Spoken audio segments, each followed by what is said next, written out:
Victoria பொது அரங்கம்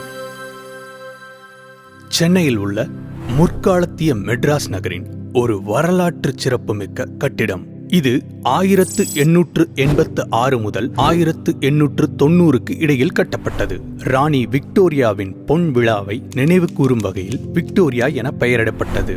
கட்டிட நிபுணர் ராபர்ட் சிசோம் என்பவரால் வடிவமைக்கப்பட்டு நம்பெருமாள் செட்டியால் கட்டப்பட்டது. இந்த கட்டிடம் இந்தோ சாரசனிக் கட்டிடக்கலைக்கு ஒரு சிறந்த எடுத்துக்காட்டாகும். மேலும் மெட்ராஸ் நகரின் வரலாற்று முக்கிய நிகழ்வுகளுக்கான இடமாக இருந்துள்ளது. பல்வேறு முக்கிய பிரமுகர்கள் இங்கு வந்துள்ளனர். அதில் மகாத்மா காந்தி மற்றும் சுவாமி விவேகானந்தர் போன்றோர் குறிப்பிடத்தக்கவர்கள். பல வருடங்களாக பயன்பாடின்றி கிடந்த இந்த கட்டிடம் குறிப்பிடத்தக்க கட்டமைப்பு சேதங்களுக்கு ஆளானது.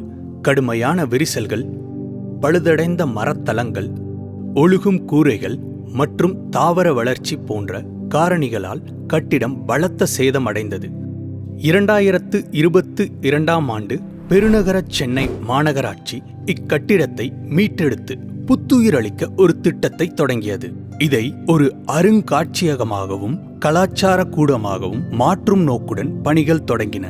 மறுசீரமைப்பு பணியில் விரிவான கட்டிட பழுதுபார்ப்புகள், நில அதிர்வை தாங்கும் அமைப்புகள், மேலும் வெளிப்புறம் மற்றும் உட்புறத்தின் விரிவான மறுசீரமைப்பு என கூரை, மரப்படிகள், கதவுகள் மற்றும் ஜன்னல்கள் அனைத்தும் சரி செய்யப்பட்டன. 2 மாடி கட்டிடம் சுமார் 45 மீட்டர் நீளமும் 24 மீட்டர் அகலமும் மேலும் 21 மீட்டர் உயரமும் உடையது.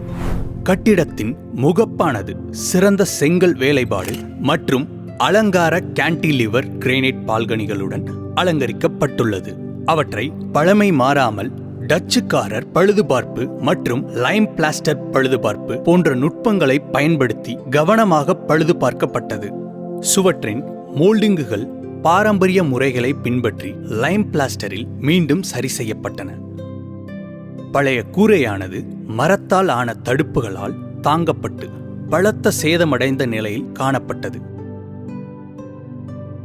அவை MS இரும்புகளால் மாற்றப்பட்டு கூரை மீண்டும் பழைய நிலையை அடைய சால்வேஜ்ட் மர ஃப்ரேம்ஸ்களின் உதவியுடன் ஜீரோ பங்க்சர் ரூஃபிங் சிஸ்டம் பயன்படுத்தப்பட்டது. பிரதான மண்டபத்தின் தனித்துவ மர ஃபால்ஸ் சீலிங் கவனமாக அகற்றப்பட்டு ஆவணப்படுத்தப்பட்டு அதன் அசல் பெருமைக்கு மீண்டும் மீட்டெடுக்கப்பட்டது. தனித்துவமான 37 மீட்டர் உயரமுள்ள இத்தாலிய கோபுரம் ஒரு செப்பு இறுதி பகுதியுடன் ஒரு செங்குத்தான மர தடுப்பு கூரையை கொண்டுள்ளது. இது சிறந்த தச்சு வேலை மூலம் மீட்டெடுக்கப்பட்டது. கோபுர முகப்பில் உள்ள சிக்கலான சுண்ணாம்பு பூச்சி வேலைகள் லைம் பிளாஸ்டர் மூலம் சரி செய்யப்பட்டன.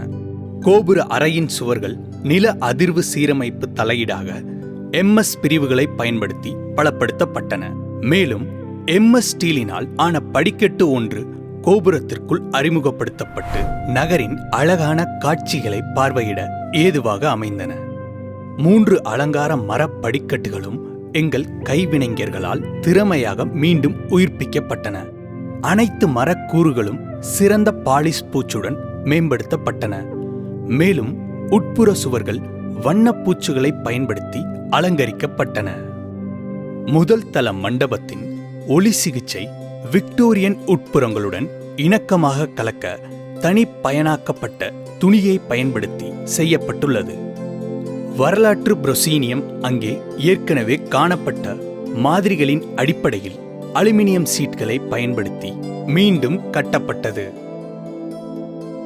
அனைத்து மரச் சாமான்கள், பித்தளை வன்பொருட்கள் மற்றும் பாரம்பரிய விளக்குகள் கட்டிடத்திற்காகவே பிரத்யேகமாக விக்டோரியன் வடிவமைப்பு கூறுகளை கொண்ட ஆலோசகரிடமிருந்து பெறப்பட்ட வழிகாட்டுதலின்படி மாற்றியமைக்கப்பட்டன.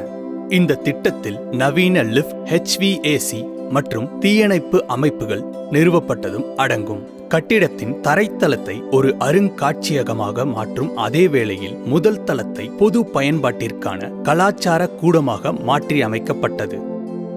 முகப்பு விளக்குகள், கட்டிடக்கலை கூறுகள் மற்றும் சிறந்த செங்கல் அமைப்பின் அழகை மேம்படுத்த வழங்கப்பட்டுள்ளது.